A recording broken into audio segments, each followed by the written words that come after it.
Hey everybody, in today's video I want to have a little chat about oversplits. So a couple weeks ago I posted a TikTok and a reel talking about why I don't think that dancers should be working on their oversplits, and it honestly was one of my most viewed videos I've ever put on social media.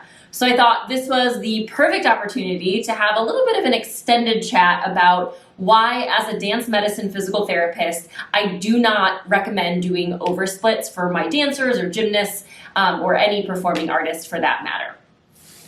So in short, if you don't know what an oversplit is, which I'm sure most of you watching this already do, but essentially an oversplit is getting into a split beyond 180 degrees. So 180 degrees would be like flat on the floor. An oversplit would be propping the knee or the ankle up on blocks, sometimes all the way up on a chair, to achieve a greater range of motion beyond what you can get from the floor. So for a lot of dancers, they feel that this is going to help them improve their flexibility to be able to get into their splits, as well as improve their leg height for leaps, kicks, all these different movements that we do as dancers. And while it is true that you absolutely need very large range of motion to be successful with dancing, it also is really, really crucial that you know how to safely stretch to gain that mobility and not put yourself in a position that's actually going to cause more harm than good. And in the case of oversplits, we find that it really does end up causing more harm than good. So why is this? Well, in short, when we go into these kind of extended positions beyond normal range of motion, and we just kind of hang there, so propping the foot up on, blocks or a chair, and then we just let gravity kind of pull us down. In essence, what we're doing is we're creating too much stretch within the joint itself and not enough within the muscle. And because we're really just kind of hanging on the joints at that point, and most people that are doing oversplits already have the muscle flexibility to get into a split itself, so they prop themselves up higher thinking that they're going to get beyond that range of motion. And really all you end up doing is stretching the joint out. And the reason that we don't want to stretch ligaments and joints is that it creates potential for damage down the road, as well as contributes to instability within the joint. Now, ligaments themselves are basically what it is a piece of tissue that connects bone to bone. So for instance, if I just look at the ankle here, a ligament would be, and there's a lot of bones in the foot and ankle, but a ligament would be anything that connects each of these bones together. So it's a small piece of tissue that creates stability within our skeletal system. And the thing about ligaments that is very different than a muscle is that ligaments don't have elastic properties. Our muscles have elastic properties. So that's really a key difference. And the reason that this is so important is that means that when we stretch a ligament, it doesn't have the capability to go back to what it was before. A muscle, because it's elastic, is more like a rubber band. We stretch a rubber band, it's elastic, it can go back to its resting level of tension. A ligament, once it gets stretched, that's it. We don't regain that stability and tension in it. This is why after something like an ankle sprain, we see recurring ankle sprains, because we lose stability in the ankle that can't be gained back once that ligament has been overstretched or sometimes torn. And so in the case of an ankle sprain, the way that we get around that is we strengthen all the muscles to kind of take up the slack for what the ligaments can no longer do. So essentially, when you are stretching into an oversplit, what you are doing is the exact same thing that would happen if you sprained your ankle. You're overstretching that ligament, contributing to all sorts of instability within the joint.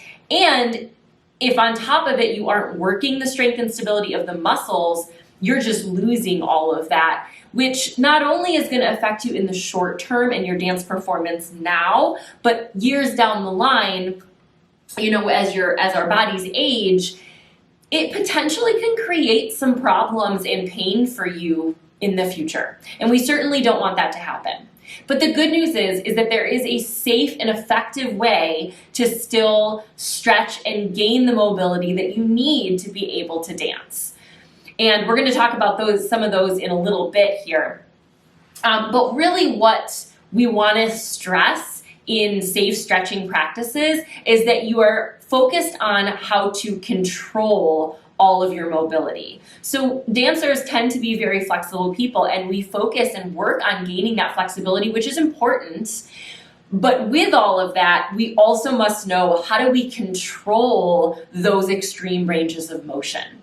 So there's a little bit of responsibility on you that if you're going to do all of these stretching and crazy techniques and tricks, which is awesome, we must know how to safely control them. And that really ultimately comes down to having the strength and the motor control and awareness to be able to do it. So very often we will see dancers working a ton on their flexibility to get their leg higher, for instance, but not really working on the strength to get their leg higher. So you could have all the flexibility in the world and do all the oversplits in the world, but that leg never really goes higher in a leap because you haven't taught the muscles how to lift your leg up in the air and how to control that range of motion. And so if you work on the strength piece alongside of safe stretching, you will see improvements more than you ever have seen before. And so I really would encourage you to take the time to work on some strength techniques, which again, I'm happy to share with you, and I'll do so in a few minutes. The other big thing with overstretching in our dancers is that very often we find hypermobility in dancers. And this basically is a general sense of joint laxity and instability within the joints. Very flexible joints. So if you're like the flexible Gumby dancer, chances are that you might have a little bit of flex or a hypermobility. And a couple little things that you can do to kind of self-screen yourself are you able to take your finger and pull it all the way back to a 90 degree? Now you'll see I cannot do that. I don't have hypermobility. But if your joints sort of bend in that excessive range of motion, that's one way you can check. Another way, can you take your thumb and touch it towards your forearm? Again, I can't do that, but in our hypermobile dancers, we very often will see that. If you extend your elbows out, do they hyperextend? So 0 degrees would be a straight line. Does yours go beyond that range of motion? This is another thing that we look for. Same thing in the knees. If you extend your knees out, do they go to 0 degrees or do they go to hyperextended or beyond that 0 degrees? If you're a dancer, you kind of do that quick little screen on yourself and see if you can do all of those things, chances are you do have a bit of hypermobility. And that means that there is then also the very high likelihood that you may not have the strength and control in those joints unless you've been working on it, but you're probably a bit unstable in those joints because the ligaments don't have good, number one, like joint position sense to kind of tell your body where it is in space, and also they're not as strong and stable, which means that we really need that muscle strength and control to take over and help you be able to control all these awesome ranges of motion that you have. And so it becomes really important for our hypermobile girls to work much more on strength and flexibility. So if I see a hypermobile dancer coming in and they're doing an oversplit on joints and ligaments that are already kind of lax and don't have a lot of stability in them, I think you can sense where we're going to end up having a problem down the line. So instead of working on flexibility, if that's you should really be focusing on the strength component instead. So again, there are a lot of really safe ways that you can still gain the necessary ranges of motion so that you don't hurt yourself while you're dancing and you don't hurt yourself while you're working on mobility and stretching. And so I'm going to show you a couple of my favorite ways here in these next couple clips. Eccentric slide-outs are the perfect way to lengthen the hamstring while working on controlled mobility as you slide into your split. Splits are not just about flexibility, it's about strength. So this end range knee extension is the perfect way to work on getting the full range of motion if you're struggling with a microbend in your knee. For center splits, this adductor rock back is a great way to work on mobility throughout the adductors and opening the hips up. As always, it's nice and active versus just hanging on the joints. So I hope that all makes sense to you. If you have any questions about hypermobility, please reach out to me in the comments below. Put your questions there. I am happy to answer and have a discussion with you. I think this is a really important discussion because we want to make sure that we're creating happy, healthy, safe dancers who are able to dance for many, many years to come. The other place you guys can check me out is on my Instagram or TikTok. Both are at On Pointe Wellness. Head over there, comment, make sure to like and subscribe this video. I'm going to be doing a lot more topics just like this, so I want to make sure that if you have anything that you want me to cover, again, drop them in the comments below and let's keep the discussion going.